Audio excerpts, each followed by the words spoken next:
From all the news that is the news across the district, this is Rocky Bernard, your honest news announcer. Folks, you won't believe it if I tell you, but I'm going to tell you anyways. We've gone and raided the cookie jar.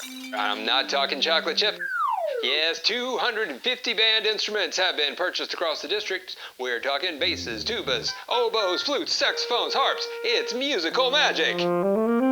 From dragons to tigers and mavs, oh my!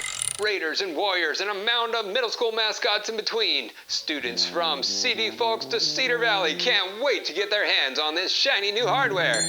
Almost $750,000 worth of musical metal. And it's all thanks to voters like you who passed the 2024 bond. Now, our aspiring many musicians will be enjoying a much-needed upgrade to their arsenal. I tell you, these shiny pieces of ingenuity are the bee's knees, and it's all thanks to you.